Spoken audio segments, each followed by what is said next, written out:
today's video, we revisit the infamous two-fight saga between Mike Tyson and Mitch "Blood" Green. A genuine beef that 10 rounds of boxing couldn't squash, as the two would face off one more time on the street, this time in a much shorter affair with a decisive victory. Let's get right to it.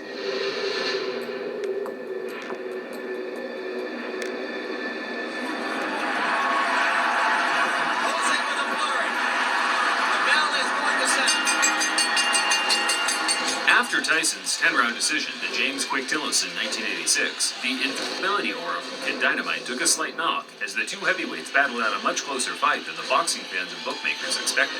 How disappointed are you that the knockout string is over? Not at all. If anything, I feel relieved, and I'm confident if I wanted to, I could have knocked them out. It was Tyson's first time going the distance, as he had finished his previous 19 opponents all inside the opening 2 or 3 rounds. That gave some of the other heavyweight contenders an incentive to catch this teenage dynamo early, halt the hype train, and earn the highest possible payday outside of a championship fight. Tyson said, "Gonna give me a fight. I want Mike Tyson." Point blank. Michelle Tyson. He's a mo. I'm gonna knock him out. Mitch "Blood" Green was one of the first fighters to utilize the new age of digital camcorders to get his message out there to boxing fans. I'm gonna show you something. Feast your eyes on a real heavyweight. There was no social media in those days, but local news stations and televised sports networks such as HBO would air the clips during a broadcast to gauge the fans' reaction. I ain't no joke. My name is Blood Green, and you heard my fight. Watch my smoke. It's probably due to audio compression over time, but I can honestly say I have difficulty understanding what Mitch Green is saying. Two clear things were the muscle flexing and homophobic slurs, and bizarrely enough, as far as my research suggests, this was enough to land him a shot at the hottest prospect in world boxing.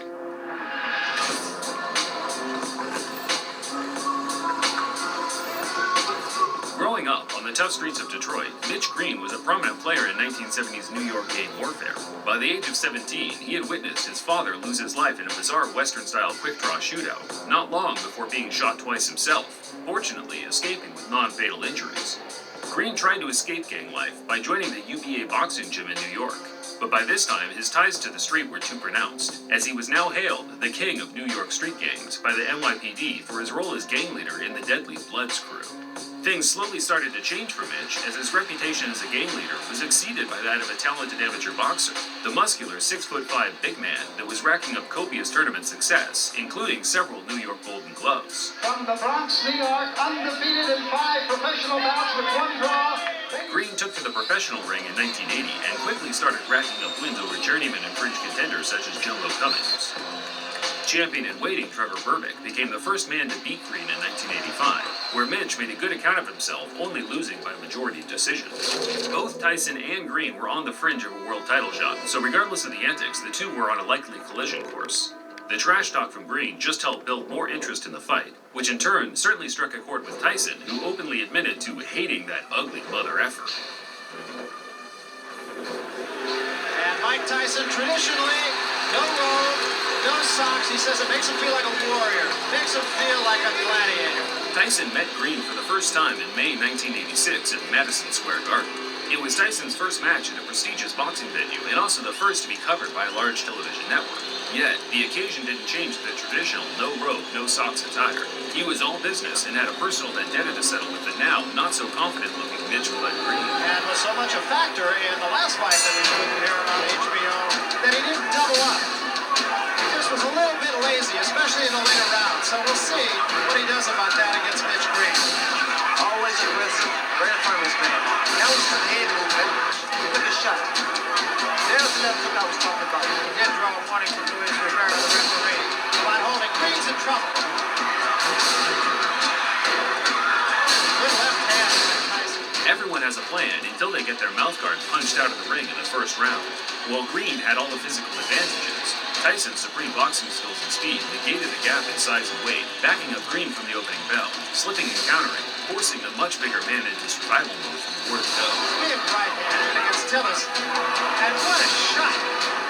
That is an awesome shot. Tyson punched out Green's mouthguard again in the third, whereafter he started mocking his opponent for having a wide, gulping mouth, stalking him across the ring, landing fierce, single power punches.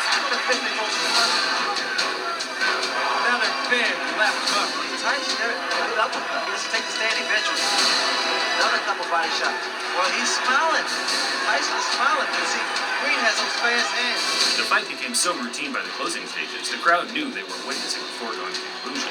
Tyson himself appeared to have his mind elsewhere as he bizarrely kissed his trainer, Kevin Rooney, while he was trying to deliver him intricate strategies and details regarding the fight. Well, Kevin Rooney is in there and just jabbering away 100 miles a minute. Mike Tyson leaned over and just kissed him. Tyson closed the show, trying to score the knockout, but Green's disinclination to engage allowed him to grab and clinch his way to safety, resulting in him losing 9 out of 10 of the rounds on every judge's scorecard.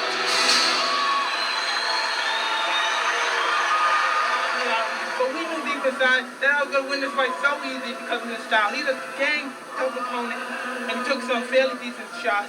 But as you know, I won comfortably, and I didn't try for the knockout, and I used a great deal of discipline in there, not knocking him out. Tyson claimed he carried Green the 10-round distance on purpose to punish him for as long as possible. And whether it was true or not, Green's personal pride was hurt, and he was willing to do whatever it took to restore a sliver of respect amongst his peers. Green retired from boxing after the Tyson loss and returned to the street to earn a living from selling drugs. He always planned to one day get Tyson back in the ring, but as his years of inactivity ensued, Tyson progressed to one of the most dominant heavyweight champions of all time, undefeated and undisputed. The days of fighting lingering contenders such as Mitch Green were over. It wasn't until a couple of years after their fight that the two would meet again, this time in Green's element, the street. In the early hours of August 23, 1988, Mitch Green got wind that Tyson was shopping at a local clothing store close by to where he ran things on the street. Tyson had traveled a fair distance to pick up a luxury leather jacket handmade by one of his friends over at Dapper Dan's. As Tyson was chilling in the store with his entourage, Mitch Green burst through the door on his own, high on angel dust, demanding Tyson either give him a rematch or empty his pockets right there on the spot. Tyson, of course, no stranger to altercations on the street, dragged Mitch Green outside and pummeled him to the ground multiple times. Spectators said that the fight was short, violent, and very one-sided. In fact, it was no longer than 15 to 20 seconds, but that's more than long enough for the heavyweight champion to inflict severe damage. There is no footage of the fight, regardless of the clickbait you see on YouTube, but there were many accounts of what happened that all aligned, all except Green's account, where he claimed Tyson sucker punched him and ran. Who threw the first punch here? He did. He sucker punched me because he's with his friends, you know. And when he hit me, I said I couldn't get a chance to get to him like I wanted to because everybody was like pulling me, you know, holding me like so he could get away from me.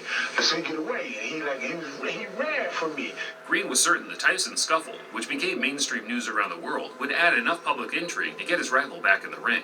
But Mitch had already burnt his bridges among the promoters in the sport, with his violent threats to Don King in the past already shadow banning him from ever earning any serious money in the ring again.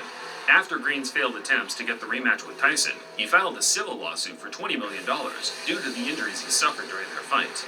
The former gang leader came away with one small W to coincide with a long list of L's, winning the case and being awarded $45,000, close to what his purse was during their professional fight in 1986. Yeah, I remember seeing Mitch Green's eye after that. It was like He broke his socket. Broke the eye socket. Yeah. he broke his eye socket. Yeah. The eye socket. You gotta hit really hard to do some like that, right? Green returned to the ring 7 years later, but at that point he was a shell of his former self and was beaten by journeymen with losing records until he hung him out for good in 2005. As of 2022, Green is still a large-as-life character, but now employs his energy into his love of Christianity. He still has a gripe with Tyson, but I think it's fair to say the two have now moved on, and whenever the topic is brought up today, they both make light of their infamous 30-year feud. And that didn't work. The boy scared to death. After we had the street fight, the boy scared to death. Oh, wait a minute. Didn't y'all have a street fight, Mitch? For the ring, for the street. Thinking the man would do something about it. He wouldn't do nothing. Oh, man, he freaked me out. Did you know that actually Tyson and Sal are good friends and he comes to the show? He knew, look, Tyson. You see that? You know what you do.